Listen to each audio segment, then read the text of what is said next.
오늘은 북구를 윗길로 이끌 후보, 우리 이상길 후보님 만나보겠습니다. 안녕하십니까? 안녕하십니까. 후보님, 예. 지금 최근에 선거 준비하느라 많이 예. 바쁘셨을 것 같은데 예. 혹시 어떤 마음으로 하루하루 보내고 계신지? 제가 공직에 오래 있다가 보니까 현장을 사실 많이 부딪히고 접할 기회가 좀 적었는데, 선거에 임하면서 현장에 나가 보니까 행정에서 있던 현장과 굉장히 좀 다른 것을 많이 느꼈습니다. 행정은 지금까지는 제가 보고받는 행정, 구청장도 행정이니까요. 현장에 자꾸 다니면서 느낀 게, 현장 속에 이제 행정을 해야 됐다, 이런 생각을 많이 가지게 됐고, 그래서 좀 더 시민들에게 현장에 좀 다가가서 목소리를 그냥 진솔하게 그냥 듣는, 이게 굉장히 중요하다고 느꼈습니다. 사실 행정부시장이라든가 이런 거 할 때는 민원인을 만나도 딱 대표를 만나고 절제되고 정제된 고민, 이런 걸 느꼈는데, 지금 선거 임하면서 현장에 가보면 그런 상황은 전혀 아니거든요. 현장에 있는 그대로 받아들이니까 그 눈을 또 마주치 보고 또 동일한 작은 공간이지만 서로 고민을 얘기하는 과정에서 공감대가 많이 형성되고, 그런 측면에서 현장을 중요시해야 됐다는 이런 다짐을 하는 계기가 된 것 같습니다. 예. 현장에서 시민들 만나면 좀 많이 하시는 말씀이 있거나 뭐 그런 게 좀 있을까요? 가슴 아픈 얘기를 사실 많이 듣습니다. 예. 우선은 먹고 사는 게 이제 굉장히 중요하니까 먹고 살게 좀 해달라. 시장 가면 굉장히 많고요. 그리고 이제 일반적으로 식당이라든가 거리에서 시민을 만나면, 야, 너 지금 뭐 하냐? 맨날 싸우기만 하냐? 아니, 말도 제대로 못 하는 게 뭘 한다고 또 빨간 옷 입고 나왔냐? 오늘은 걷기가 이제 빨간색이라고 하더라고요. 빨간당이라고 하더라고요. 예, 저는 구청장은 행정을 하는 곳입니다. 그 정치하는 것은 아닙니다. 좀 이해해 주시고, 국민의힘이 그래도 시민들 입장에서 행정을 하려고 그런 자세가 되어 있으니까 이해를 좀 해달라, 이렇게 답을 합니다. 저희가 더 잘해야 되는데, 저 같은 국회의원들이 더 잘했어야 되는데. 근데 다시 이 책임이 누가 하나 있지는 않죠. 반성하고. 다 모두가 노력해야죠. 예. 이번에 시민들 이렇게 많이 만나고 하시면서 예. 또 북구에 대해서도 또 새롭게 발견하고 이런 부분들이 많으셨을 것 같아요. 혹시 그런 부분들이 좀 있을까요?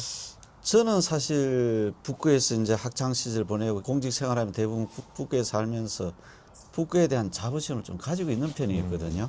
근데 이게 만나보니까 북구민에 대한 이 프라이드가 안 느껴져요, 시민들이. 그게 참 굉장히 아쉽다.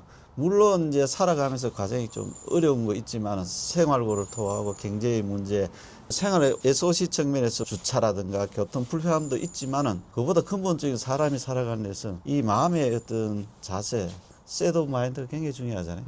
그런데 북구민에 대한 자부심을 못 느끼는 게 참 안타깝다.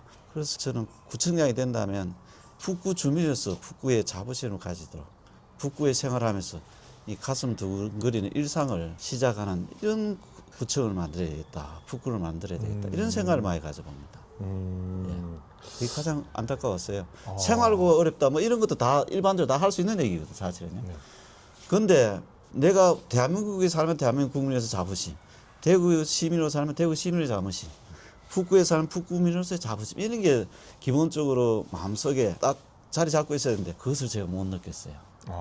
그게 참 안타깝다고 생각합니다. 그러네요. 예. 이번에 그러면 출마했을 때랑 이제 오랜 기간 동안 지금 선거운동을 해오셨잖아요. 예. 하면서 스스로 좀 약간 많이 달라졌다라고 하는 부분을 좀 말씀해 주실 수도 있을까요? 그건 딱 현장인 것 같아요. 제가 시민들 볼 때 행정부시장도 하고 상공회의소 부회장도 하고 엑스코 사장도 하고 이러다 보니까 자리가 주는 무게가 있어서 좀 사람들이 거리를 둔 것 같은데, 저는 그것을 해소하려고 사실 부단히 아침부터 저녁까지 현장만 계속 다녔는데, 그게 좀 또 이해가 되는 것 같고, 사실 마음의 거리가 많이 가까워졌다는 그런 생각을 가지고 있고요. 그리고 제가 현장에 자꾸 다니면서 더 제 마음속에 이제 다져지는 것은, 이게 보고받는 행정이 그리 중요한 것질 않다. 현장에 시민들이 생각하는 그것을 그대로 받아들여서 행정에 녹아낼 수 있는 능력, 그게 굉장히 중요하다, 이 생각을 많이 가져봅니다. 현장이 중요하다, 이것을 제가 다니면서 더 체감하고, 제가 좀 구정의 방향도 더 새롭게 좀 설정하는 데 계기가 된다, 그런 것 같습니다. 이번에 그러면 선거를 준비하면서 시민들께 이런 점을 내가 꼭 보여주고 싶었다, 뭐 이런 부분도 혹시 있으실까요? 남들보다는 그 경험이라든가 이력이 좀 좋은 측면이 있는데 그 좋은 측면을 떠나서 제가 그렇게 해오기까지 경험들이 있거든요. 그 경험들을 이제 국민들에게 이 사람은 책임 있는 행정을 할 수 있겠다는 신뢰와 희망을 좀 주고 싶었습니다. 그래서 제가 유튜브 처음 하니까 영상에 익숙하지 않아 가지고 내가 의도한 거하고 이런 게 잘 전달 안 되지 않았냐. 의도한 바들이 중복돼 얘기가 전달되고 이런 아쉬운 점이 있지만은 결국은 뭐 형식 표현보다는 내가 생각하는 바를 제대로 신뢰감 있게 보내주려고 이런 걸 많이 하고 있고, 그리고 제가 가지고 있는 경험들 이것을 현장과 잘 연결해서 설명해서 시민들에게 조금이라도 저에 대한 신뢰를 가질 수 있도록, 그리고 나아가서 저에 대한 신뢰를 넘어서 북구 주민들이 이 사람을 보면 북구가 좀 달라지겠다. 그래서 나도 북구에 대한 자부심을 좀 가질 수 있겠다. 이런 마음을 가지도록 만드는 게 좀 달리 것 같습니다. 그럼 또 이제 선거를 하면 경쟁 후보자들이 있으니까 예. 신경이 안 쓰일 수는 없잖아요. 각 후보마다 저보다 훨씬 나은 측면들이 많이 가지고 있죠. 김지만 후보 같은 경우에 젊고 이러니까 굉장히 순발력이 있더라고요. 그리고 청년들과 대화하는 기법도 소통하는 이 방식이 저보다 굉장히 세련돼 있는 것 같고, 그 김진상 후보 같은 경우에는 행정을 좀 오래 했으니까 그 노련함이 있는 것 같고, 박갑상 후보 같은 경우에는 제가 보니까 상공단에 오래 계셨으니까 이 공단의 문제 이 부분을 좀 많이 알고 그것을 가지고 이제 행정 전명화하려고 하는 이런 노력을 보이지 않나, 저는 그렇게 생각합니다. 그런 부분들을 제가 좀 배우고 제가 좀 녹여내서 제 것을 만드는 것이 제 역할이 아니겠나, 그런 생각이 봅니다. 예.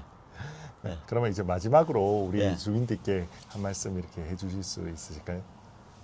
선거하는 과정에서 주민들께서 저에 대한 신뢰, 기대를 많이 보여주셔서 대단히 감사하게 생각합니다.